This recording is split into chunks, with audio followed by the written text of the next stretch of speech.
Ladies and gentlemen, welcome to this week's edition of Capes and Commentaries. I'm your co-host Nathan Kennedy here with Tyler Baker, and man, I'm rough shape this week. I don't know about you. You probably went right back on into the work week, no problems. But man, I'm struggling. I worked some overtime yesterday. If you guys see me doing this throughout like this show in retro, it's just because like I don't know, man. I need to go just get a deep tissue massage. Or you probably need that and a good back cracking. That's what you need. Yeah, probably. But I give you a nice big bear hug and crack your whole spine. No, I like doing it too. It's I get a kick out of cracking spine. I don't want any internal bleeding. It's only happened once, and it wasn't my fault. Yeah, I bet. But how's your week been? Was it easy going back to work? Wasn't too bad. I did have some mild irritation, which will probably linger more this coming week. But for the most part, it was an easy getting back into the work week, and then this week will be some mild irritation, but overall shouldn't be too bad. I'm struggling. I'm like, I don't want to go back tomorrow. Well, I will be struggling once the regular work schedule picks back up because I got more responsibilities starting this new semester. So that I'm kind of dreading because I don't know how difficult it's going to be. So that part, it's you're jumping into it. I still got more. I'm not anxiously awaiting, but don't know how it's going to go. So and nervously awaiting. I don't know about you because your job is very kind of isolated, but with mine, I'm around people quite a bit. But when I went back, I was like, I spent so much time away from these people. I don't want to talk to anybody first day. And everyone's like, hey, how was break? Blah, blah, blah. I'm like, I just let me work. It's just, I want to work and be in my own space for a little bit. And then I'll warm up. And then everything will be fine. But people are just like, hey, talk to me. I'm like, I don't want to right now. I'd have to do that through every dining hall. When everyone comes back, I had to go through, tell this dining hall about my break and what I did or what I didn't do. Go to the next dining hall, tell them about my break and what I did, what I didn't do. Go to the third one, what I did, what I didn't do. Go to the fourth one. It sucks. It sucks. It gets kind of monotonous telling this. I'd rather take that than, hey, cook guy, you wearing shorts in 10-degree weather. How do you do it, man? It's like, well, I work and move around a lot, so I do get hot. Yes, and this is my 8th year of telling you this. If you don't get it by now, I don't. There's no hope for you. Yeah. Oh, man. Well, with all the work conversation out of the way, we're talking about Spider-Man 67. This is our first time. We've done Spider-Man and His Amazing Friends and Spectacular Spider-Man. But this is our first foray into, I would say, was undoubtedly probably the most popular out of that batch. I would say, like, at least because the theme song and like the your internet memes. Yeah, it definitely has made it like and I think most of it is because of the memes and the song. Hardcore Spider-Man fans can pinpoint certain episodes and things like that. But yeah, it just it lingers the most outside of like the solo Spider-Man show, the Amazing Friends, the '90s show, Spectacular Spider-Man. It just has that that it'll never go away. As old as the show is, it has like that same kind of flavors like the '60s Batman. People like to go back and reference it. They may not be able to tell you much about it. They just can. Oh yeah, that's the goofy, campy Batman with the bad dance. Like, shut the hell up, man. But it has that appeal of like it'll never go away because people that's what they think of. But the reason we're doing this is to remind everyone it's a great cartoon. I don't think people really take the time to watch it. I mean, obviously not. I can't say it completely because what we're going to watch has over 1 million views on YouTube, and it's on DVD and you have the set on DVD. I remember the set was released when the first Spider-Man movie came out. Yeah, and you jumped on that. I didn't buy it, and then didn't you? Did you sell it and then you rebought it? It was one of those times where I got when you don't have a job, you get desperate for like extra cash. So when GameStop back then could give you okay money for selling back movies, and so I tried it, and I remember after I did it, I think it was like after the first Spider-Man movie came out, I got kind of on DVD, and I got really soured about Spider-Man at the time because I was oh god, and I think that's when I sold it. But then it wasn't too long after that I bought it, and I will never sell it again. As you shouldn't, because that set is very expensive. Yes. Very expensive. Yeah, and I'm glad when I repurchased it. I think it was like $25. Yeah. I didn't pay a whole lot for it when I repurchased it. Yeah, I But think that was years ago when I did that. If I were to ever add this to my collection, I would just have to stumble across it at a pawn shop or something. Which I was thinking you had it. Like no, that was something. no, Oh, wow. I don't have it, and honestly, never really watched this that much. I may have tuned into a little bit as a kid, but no, because especially as a kid, I was more DC guy. Like I enjoyed Marvel stuff, but for me it was DC all the way as a kid. Because I don't recall this ever being on TV when we were kids, though. Like it was on VHS. Yeah, no. Well, that's the thing. Like I may have seen it in passing at some point somehow, but I never really tuned into this at all.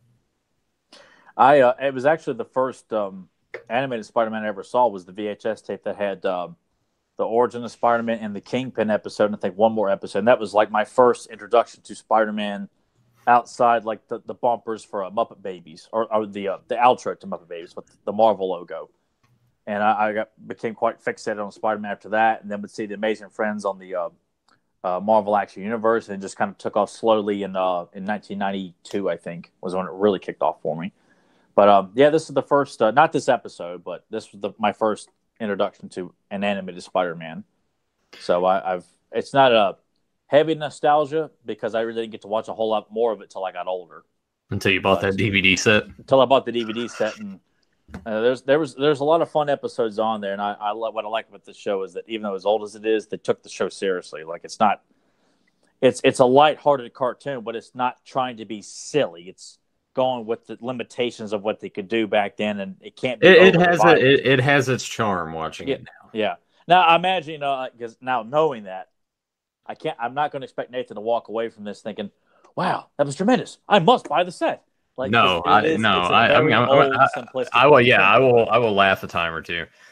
Well, I mean, and I get that. For me to think that people would come along and think, "Wow, this is groundbreaking." Oh yeah, it's an old cartoon. Yeah, it's not cartoon. Yeah, it's not going to blow anybody away. But if you look at it for its time, it looks great. And it follows the first appearance of the Lizard. Like if you read the first issue number 6 of Amazing Spider-Man, it pretty much follows the exact same story. It takes a few liberties. Liberties, yeah, I was going to say limitations. Liberties with the story. That wouldn't have made any sense. Yeah, it wouldn't have. And tweaks a few things here and then, cuts out some of the stuff, but for the most part, it follows the exact same story of Spider-Man hearing about the Lizard in New York. The Lizard's running rampant in Florida. He goes down to Florida to confront the Lizard, meets Dr. Connor's family, fights the Lizard in the swamp and inside the Spanish fort. So once we start watching it and getting into it, I'll kind of give you my initial thoughts and impressions when I checked it out, and we'll get into that. I want to say hello to Who Dat Well and Delvis. I know Delvis popped in, but he's at work and he can't stay, and that's a bummer, man. The work life. The never-ending grind.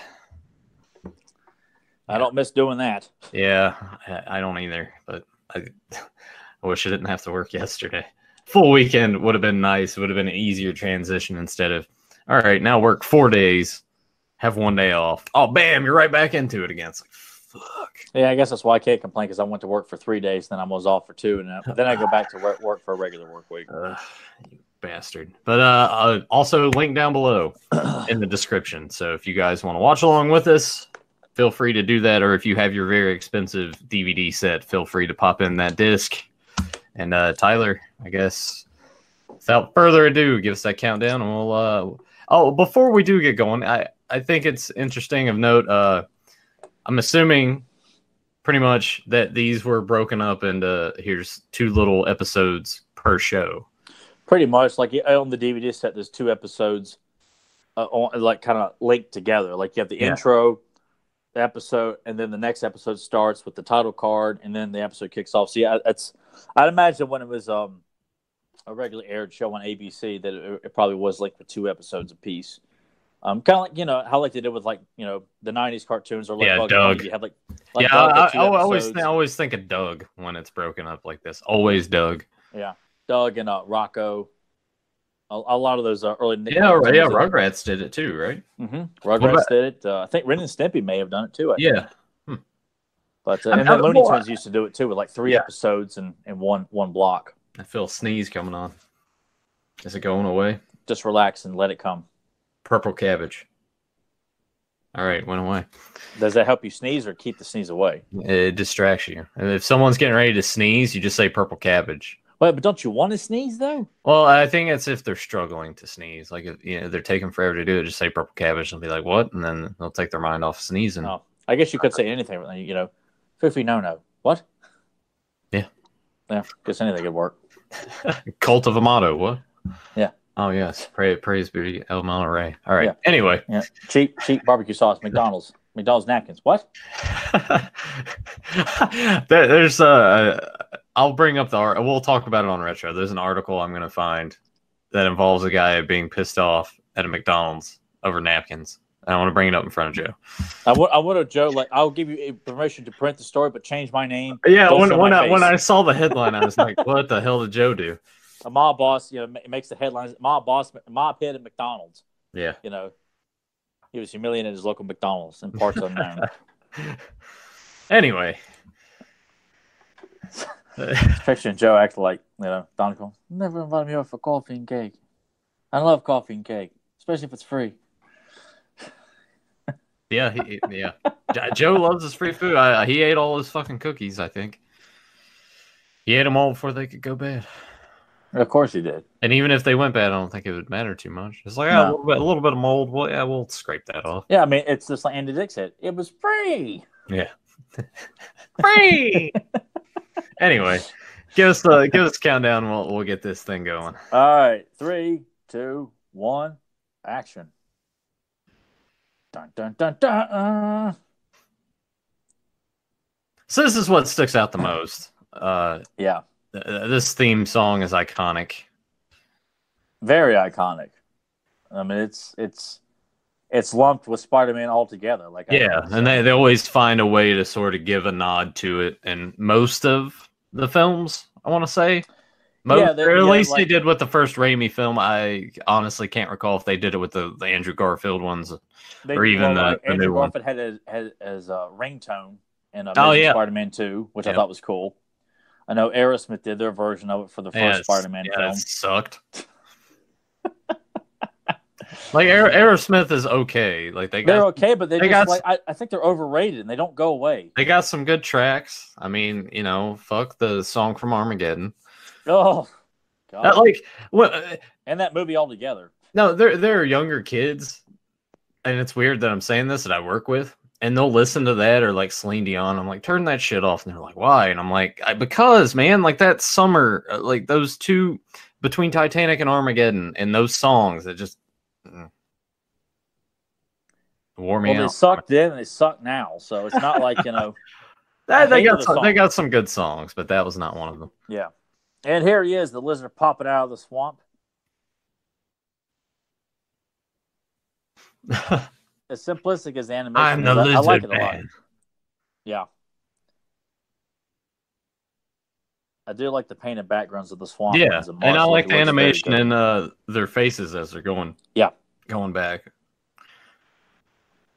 Now, you said I mean, what happened to these guys? They just go back and then just stand up in the water like, okay, they swim away. Yeah. But still, like, the water's not that deep. They could have just stood up. Well, we have no idea. But in the comic, though, like, he attacks some, like, local hunters in the woods in the swamp and scares them off. And then the word spreads right here. Makes it in the newspaper. But the Daily Bugle issues a challenge to Spider to take on the Lizard Man. Which is but that in the comic it all happens in New York, right? Whereas this, like, no, it starts in New York and it goes down to Florida. Okay, so it's like that in the comic as well. Because when I'm watching this, I'm like, it's kind of it's cool to see, but it's also kind of weird because when I think Spider-Man, I think it's mostly all of his stories are just localized in New York for the most part. And I looking at this because this is early issues of Amazing Spider-Man, so like Stan Lee and it's still kind of figuring out the character as it goes along. And it's like purpose, like Spider-Man, like in the comic, deliberately wants to go fight the Lizard Man. Like, all right, I'll do it as long as Jameson pays for it. Now, did Peter Parker kind of have this flat top look in these comics early on as well? Or pretty much. Like he wears glasses in the comics during this time too. But the look, is very pretty much prominent aside from the glasses, which I'm sure were just removed for animation purposes. And Betty Brant's hair is brown and everything. But other than that, they capture everything pretty damn good.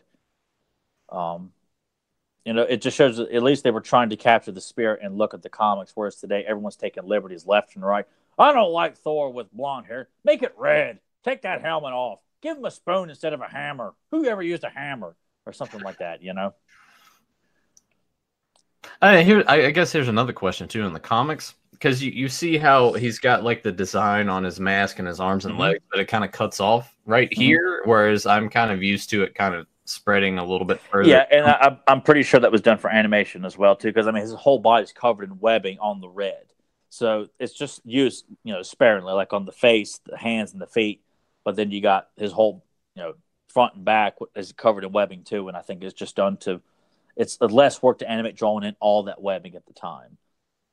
I mean, because I used to wonder about that too when I revisited this show. I'm like, I don't like that, but then I just kind of came to the conclusion I've never sought to research it out. So if someone knows the answer, I'm telling you up front, I never bothered to research it. I like this sequence too. And this is out of the comic book as well, them fighting underwater.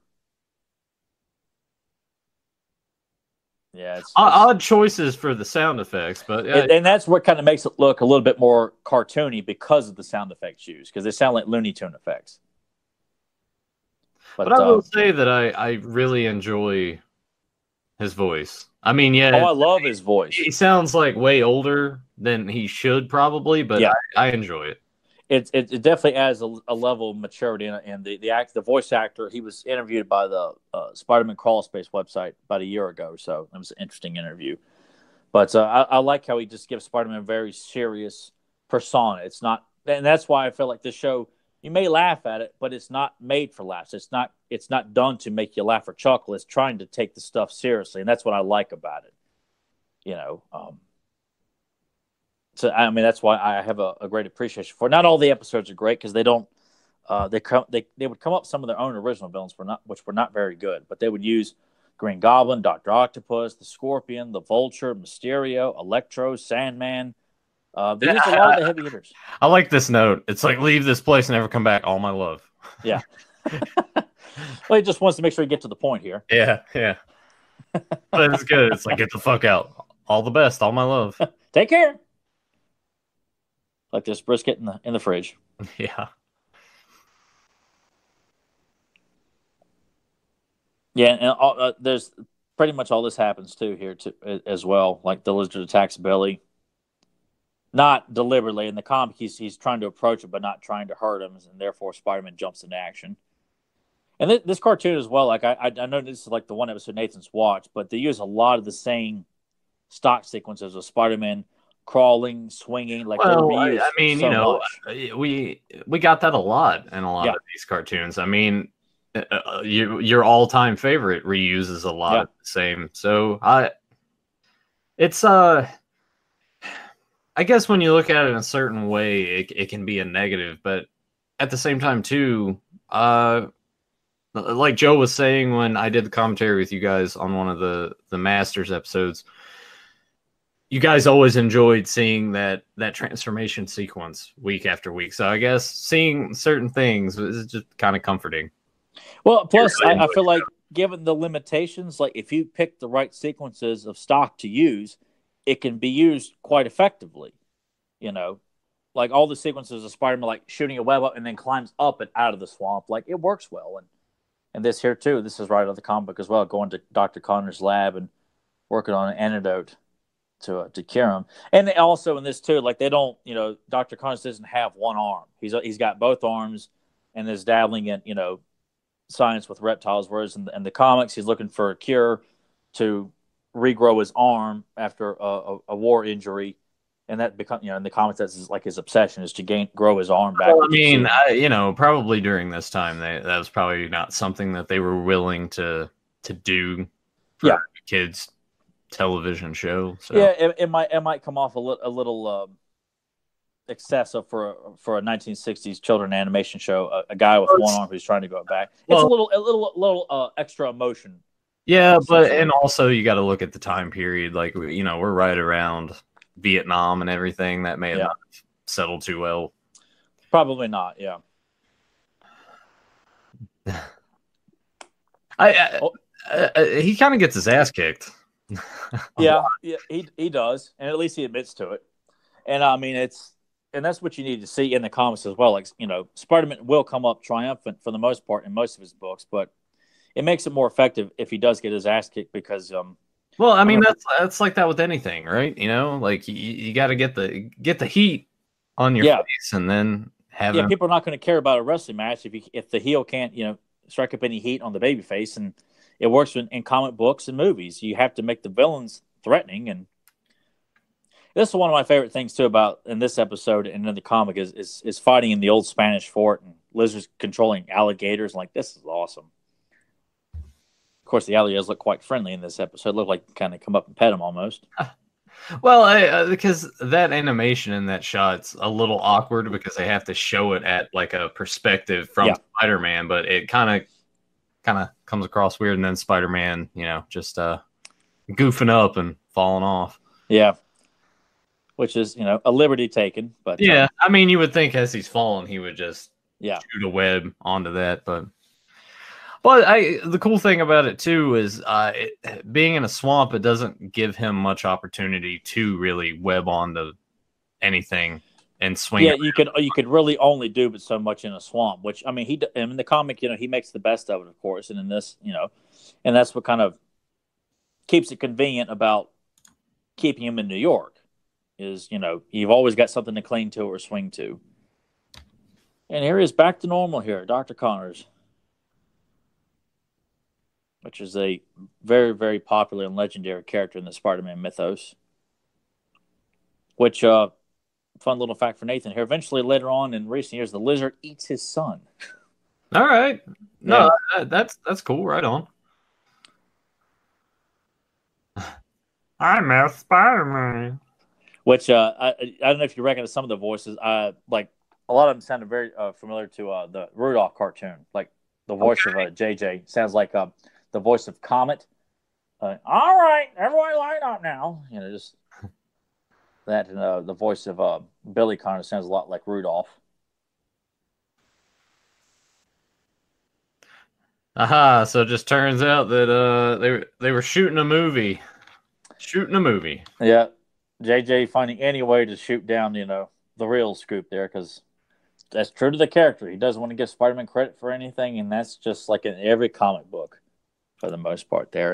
And that is where crawls the lizard. That's it, man. 10 minutes long. We probably should have bundled up this one and another one or something, but well, I guess, you never know what Nathan's going to feel, and I don't want to make him sit through anything that he may not enjoy so much because, this is about showing appreciation for all kinds of animation, and I think it was an easy pill for Nathan to swallow. I don't think it was a big chore for him to sit through this. No, it wasn't. I mean, it's lighthearted. It's fun. I enjoy it. I mean, there's parts I'm gonna laugh at just because I'm like, all right. And I get that. I do not argue but it's that. Charming. I'm not like.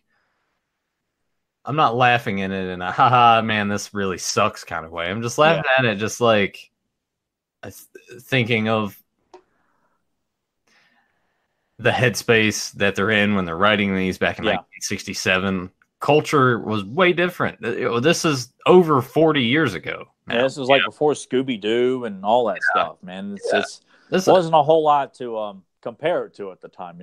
They had done Superman from the Max Fleischer cartoon, and you got Looney Tunes, and you got Tom and Jerry and Hanna-Barbera cartoons and stuff like that. So there's just not a whole lot of variety over the years.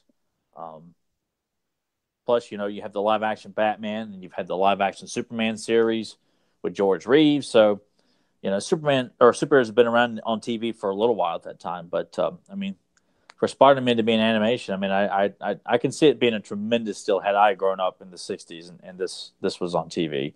Because it was a big deal to watch, the 80s animated shows, the 90s show when it came on. Never missed it. God, I couldn't wait to get up Saturday morning to watch Spider-Man. So, and I think it's a great cartoon. I wouldn't recommend all the episodes by any means, but I look at some of the other options, like Never Step on a Scorpion, like the Scorpion's first appearance. That'd be fun to cover that with a doc. Oh, the Witching Hour with the Green Goblin, because I just love the Green Goblin's my favorite Spider-Man villain. So I think one of the Green Goblin episodes was recommended to us from this series.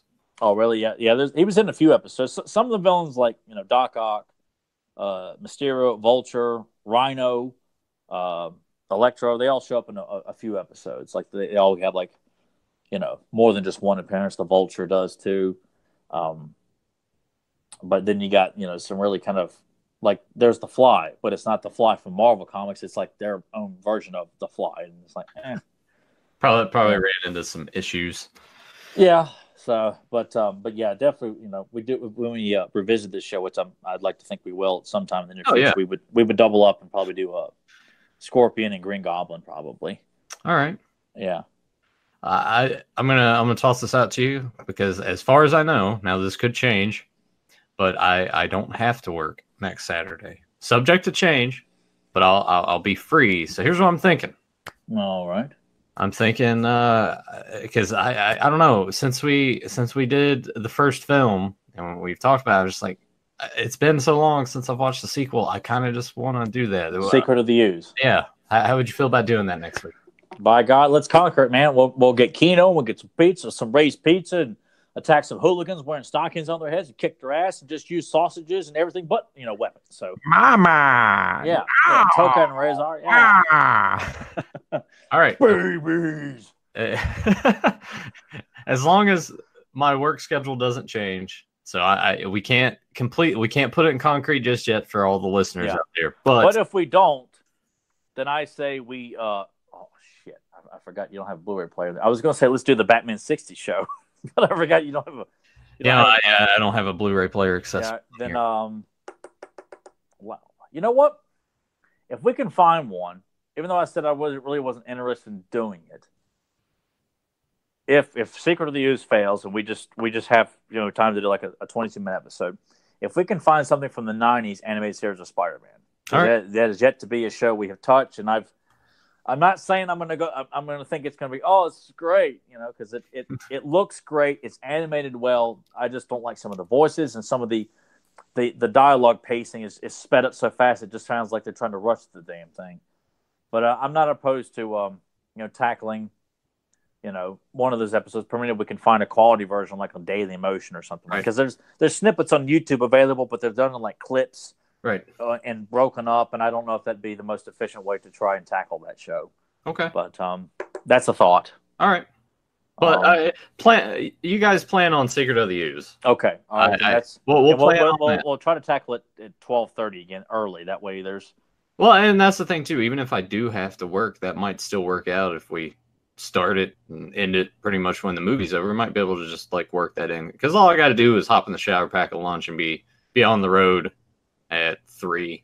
Well, why don't you take your shower before the podcast? I could do that. But you won't do that, will you? No, that's what I did today. Why don't you pack your lunch before the podcast and shower before the podcast? Because then that would require me to get up earlier than I need to. And God. I got to try to sleep as much as I can. Well, I understand that when you go to bed at 6 in the morning. Yeah.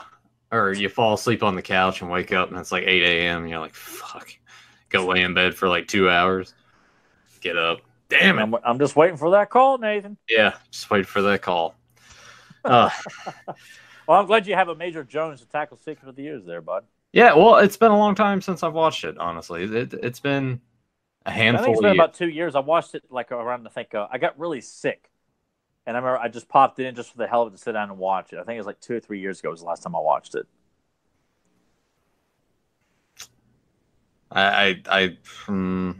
Mine's been at least. It's got to at least be more than 5 years, at least. Thought you're a true fan. Yeah, whatever. All right, so I'm ready to go back to that. But anyway, I'm getting hungry. I got some more laundry I got to get going. So we'll go ahead and wrap this up. Tyler, any more final thoughts on Spider-Man 67? I love 67. If you're interested in checking out some other, they're all available on YouTube, so you don't have to go buy the set. But I'd recommend checking out anything: the Green Goblin, Doc Ock, Electro, Mysterio, the Sands of Crime with the Sandman, the Rhino, Horns of the Rhino. Does it turn out that Sandman's the one that killed Uncle Ben? Oh no, they stay away from any of that garbage. God, no. Let me just paint this very. If you find it silly and hokey with the sound effects and stuff, the villains are portrayed as threatening villains. They're not dumbed down and you're supposed to feel sorry for them, like every Sam Raimi film had you do. Oh God, man, Doc Ock's not really a bad guy. Green Goblin's really not a bad guy. Sandman's not really a bad guy. Harry Osborn's not really a bad guy. Venom's not really a bad guy. You know, it's like, stop it. These villains are played to be villains. So laugh at it all you want, but you cannot take that away from the show.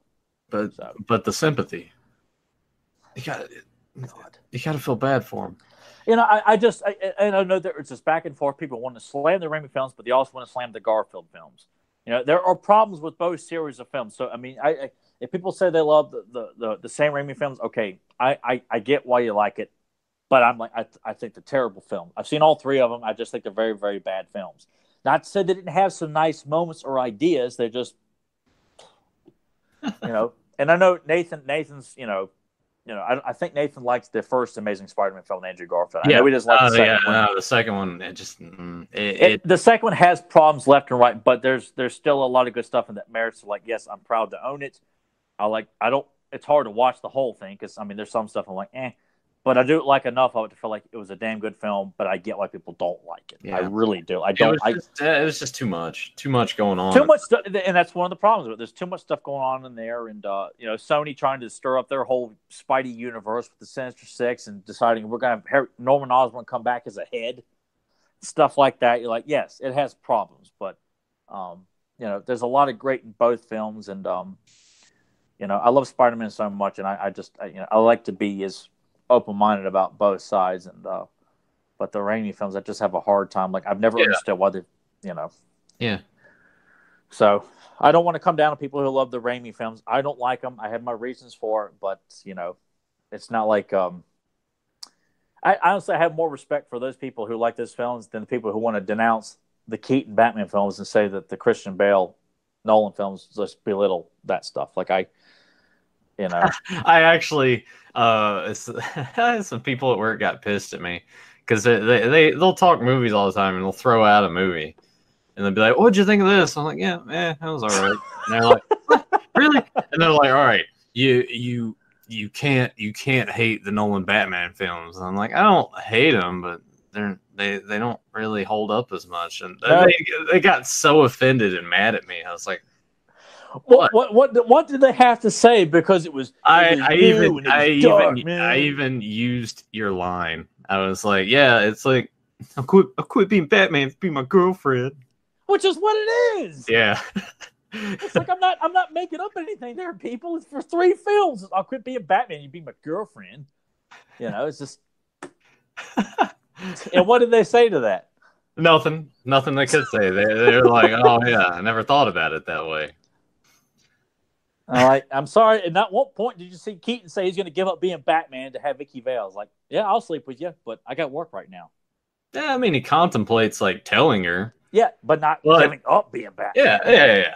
I'm not saying that's the perfect way to go by like throwing out the secret identity, but you know what? In this day and age, it's like Schramer just can't fit. They have to get rid of the secret. It's like it's a big pivotal moment in the movie. He has to take the mask off. Even the Christopher Reeve Superman films, like someone finds out. It's just I don't know why they felt the need to do that. As if it's just let's just piss it away for shock value. Nothing's safe anymore in superhero films. But I do find that I wish I could have just sat quiet and just watched from afar, like you telling them like nah. I mean, and they were like, yeah, but Michael Caine is Alfred. I'm like, yeah, but he was. What about him? But he was playing Michael Caine. Like, yeah. What? How can? Whatever. How old are these people that are arguing this stuff? Are they like mid-20s? Yeah, that's what it sounds like. You guys do your research, do your homework. I mean, whatever. If you like it, you like it. I'm not telling you you're stupid for liking it, but you're stupid for like. I just don't just if you're good, and that's what bothers me. People who want to debate and argue movies, have some actual facts and things specifically to help enhance your argument. Don't just sit there and say, "What, Michael Caine?" He's bloody like no one was hurt, and have something to back up your argument. Don't just say it because it's new, and you guys only like the new stuff because it's new, and that stuff's old. You gonna sit there and say My Cousin Vinny's not funny because it came out in 1993 or whatever year it came out. Like, get your head out of your ass, you know.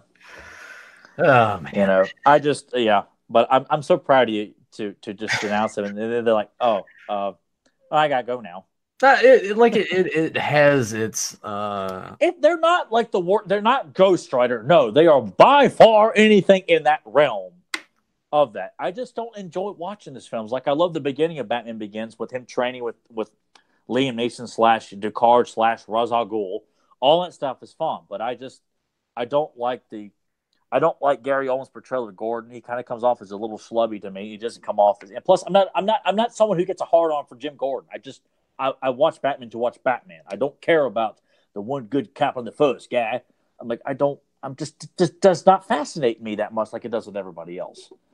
And plus, you can't see a damn thing when all the fight scenes are going on. Like, what the hell's happening? Yeah.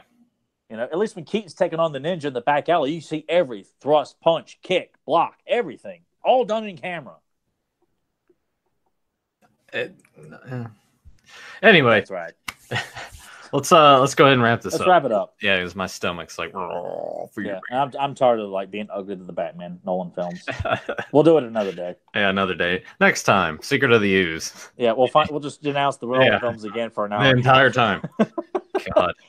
We have to make sure when we get Danielle and we do Batman Returns that we don't do that the entire time again. I kind of feel like it makes you want to go back and revisit Batman '89 just for the sake of like, let's just focus on talking about how great this film is, and just because I remember George's like, all you did was slam the Nolan films the whole time. Like, that's right, we did.